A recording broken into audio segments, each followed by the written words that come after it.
I would very much like to open my talk this morning with reference to a recent interview I read with Late Late Show host Ryan Tubridy in the Irish Times. He spoke about the challenge of reinventing the iconic RTE TV show that's all about bringing people together in the middle of a global lockdown. And for me, the thing that jumped off the page was the moment in that interview when Tubridy said that programming in a pandemic all boiled down to a simple question. Where's our audience at? And that's not unique to broadcasting in a pandemic. That simple, where's our audience at question for me was a reminder of an age-old concept within the media industry. As a broadcaster, it's more important to listen than to speak. So why am I bringing up this idea, the idea of listening? For you as speakers, why should this matter? After all, this is the Professional Speaking Association. None of you signed up for membership of the Professional Listening Association.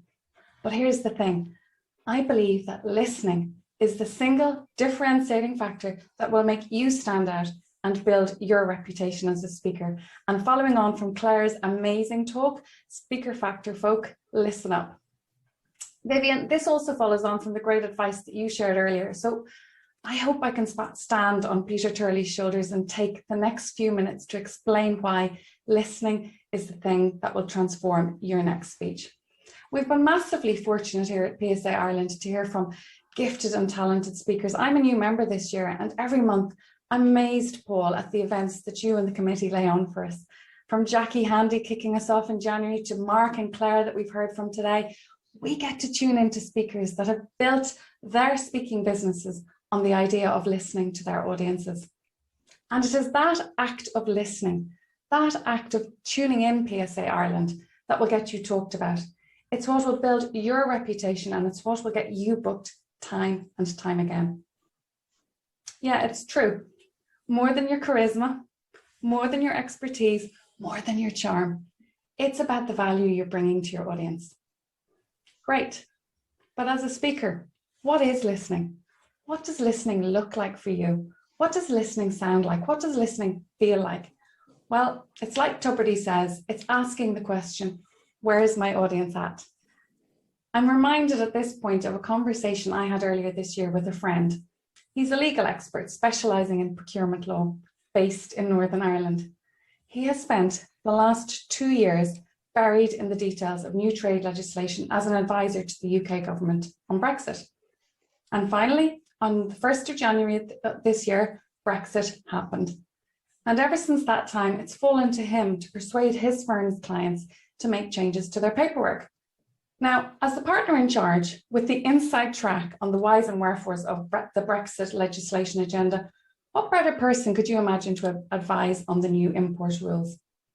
Or so you would think. But he said to me, they're not listening.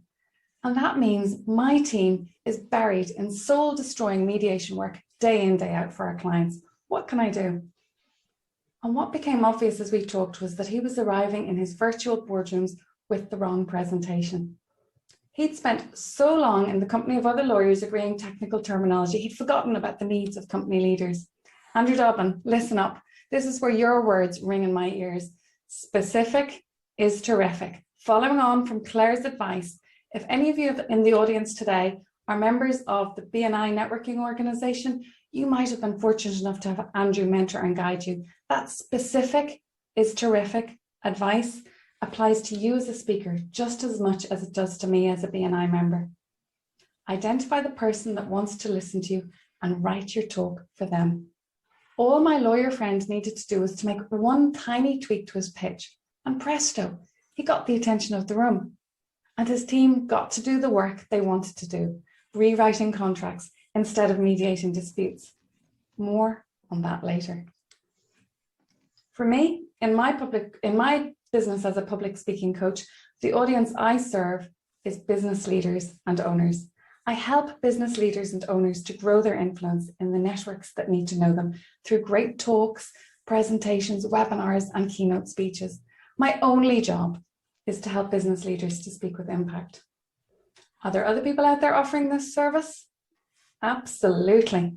I'm in a room full of you. And Barbara, I'm being evaluated by one of you, so go easy on me. But just like me, There's room in the world for another speaker on your topic. It follows on from that great advice that we've just heard from Clara, because you'll bring your unique approach to your area of expertise. Know that your audience has a curiosity budget. And it's by doing them the courtesy of listening to them that they'll spend that curiosity budget on you. The reason that many of my clients work with me is that they share my journey. As a child, I suffered from crippling social anxiety. Speaking in public is a learned behavior for me. I've been through the pain of overcoming nerves. Believe me, this morning I have been through the pain of overcoming nerves. I've suffered the shame of getting it wrong. I feel the fear every single day. And guess what? I'm doing it anyway. Now, let's get a little bit practical here. You're a keynote speaker, and you can't go and rewrite your talk every time you've got a new audience. So what I'd like to do is offer some advice on how you can quickly and easily tailor your talk for each audience and speak to their listening. Number one, I'd like to introduce you to the empathy map. Now, this is a tool that I've borrowed from the world of design thinking. That's a technique that's used by every great innovator to develop these disruptive products that everybody rushes out to buy. I'm thinking Apple and the iPhone, or Stripe and online payments. But the empathy map for you as a speaker is an incredibly powerful tool. Right at the center of that empathy map, pop a person that represents your ideal audience member, that little blue icon in the middle. And you can see then the 4 quadrants all around. You've got what is it that my audience are hearing? What is it that my audience are saying? What is it that they're feeling? And what is it that they're doing? So if I thought about you as a PSA member this morning, well, the hearing box, first of all, that's about your external environment. What media sources are you listening to? What magazines are you reading? What networks are you on? Everybody's on LinkedIn. We know that from this morning after Mark Lee. What are your clients saying to you? Well, look, that's where my reference to the Late Late Show came from. Most of you at some point in your life will have tuned into Tubridy on the Late Late. You're obviously members of the PSA. I've been in breakout rooms, and I know that you're members of BNI and Alex Virtual Business Owners Network. I've had those conversations with you. When it comes to what you're saying, can I give a huge shout out here to my fabulous PSA accountability buddy, Eileen Fleming. Eileen and I buddied up after our first session together in PSA in January, and we meet every week and we chat about the most recent PSA meeting. So that has been my opportunity to reflect on what everybody is saying in those breakout rooms. I've been in breakout rooms with you, but guess what? What I've heard has been amplified by the chats that I've had with Eileen. She's been so generous with her time with me in prepping for today's session. And then when it comes to how you're feeling, well, you know what? Again, I'm listening, I'm tuning in, and I am picking up a huge sense of optimism from all of you, having come through all that we've endured over the course of the last 12, 18 months. And then finally, actions speak louder than words.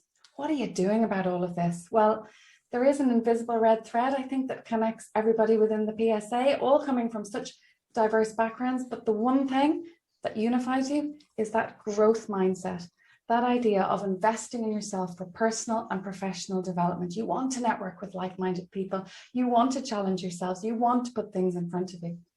That was more or less the empathy map that I drew out for all of you. But what I would suggest to you when you're doing your empathy map for your next keynote, try and get at least 5 items into each box and then sit down, because actually after 5 it starts to get really hard. But that is keynote speech, that is signature talk gold. So anything that you get in there beyond the 5, the 6, the 7, the 8, they tend to be the long tail items that really make the connection with your audience. So tune in and use your empathy map to tune into your audience's listening. Once you've done your empathy map, what happens next? Well, here's a little tool that we in my business, Bespoke Communications, call the FLED goals. This is all about setting the destination for your talk. How do you want your audience to feel? What do you want them to learn? What do you want your audience to do as a result of your talk? After all, you're taking your audience on a journey, and That effort feeling is so important, because without an emotional connection, how can they trust you? How can they follow you? How can you bring them with you? So make sure that you identify what it is that you want your audience to feel, the emotions that you want them to feel as a result of listening to you. The learning part, there needs to be some kind of intellectual stimulation there. Remember that curiosity budget? How do you get them to spend it on you? There needs to be something new, a new perspective, a new angle from your unique lived experience that you can bring to your topic to help them to think differently about it. And finally, what's the takeaway? I've heard so many fabulous talks, and at the end I'm left not knowing what on earth I'm meant to do. So give them a takeaway, give them a call to action, or make sure you've got something in there that makes you memorable. Think of your FLED goals. And the final thing, we hear this all the time as public speakers, it's storytelling. Now, that's great if you're a stand-up comedian, or if you're a larger than life character who can hold a room with such simple raise of an eyebrow and have everybody in stitches. That's really, really fabulous. But what if your personality is a little bit more like mine and you're a little bit more reticent? The center of attention is not necessarily a comfortable place. Well, here's a little device that they never told you about in school. This is the secret to unlocking that emotional connection and tuning in and listening to your audience. It's the micro story. And to illustrate the micro story, what I'd like to do now is to go back to my lawyer friend that I talked about earlier. Remember, the lawyer whose clients weren't listening to him? And I'll talk about the conversation that I had with him on the phone that day. So he described his situation to me, and I said to him, you know what? It's going to be all about the stories that you tell. Honestly, there was a palpable silence on the phone. In my mind's eye, I could actually see the look going across his face. And he said to me, Camilla, I'm a lawyer. I know all about statutory instrument that and legal clause the other. What do you want me to do? Stand up there in front of them and dance an Irish jig? I said, okay. Let's look at it from a different angle. So I asked him to tell me about some of the biggest challenges that his clients had since the Brexit legislation kicked in January. Within a nanosecond, he was able to tell me the story of his client, a big Northern Ireland manufacturer, exporting to about 20 to 40 different countries around the world. And due to the whole change in Brexit and supply chains and everything else, they had started to work with a new supplier of aluminium. One wet, cold January day, my friend is sitting in his office at home and he takes a panic-stricken call from his client. I've got a shipment of aluminium on its way from India, and it's going to incur hundreds of thousands of pounds of import tariffs. I've not budgeted for this. This could put my lights out. This could put me out of business. So my friend says, okay, that's fine. Give me a moment. And he goes away and he combs the statute books. He combs all of the new legislation. And you know what? By the time that shipment of aluminium had reached Cork on its way to Belfast, those import tariffs had been eliminated. Happy client, everybody was satisfied. So you tell me, if you were sitting in front of an audience of a senior leadership team of a manufacturing organization and you told them that story, do you think they might sit up and listen to what you had to say about clause XYZ and legal instrument the other? I think that's probably the biggest demonstration of listening that he could have possibly done. And that was the approach that he started to take. So that micro story, that story that I've just told you, that illustrates the power of the micro story right there. So look, if you think that any one of these three ideas, the empathy map, the FLED goals, those micro stories could help you to make a tweak to that signature talk or keynote speech that you've got, my challenge to you is to make that tweak and watch the impact in front of your next audience.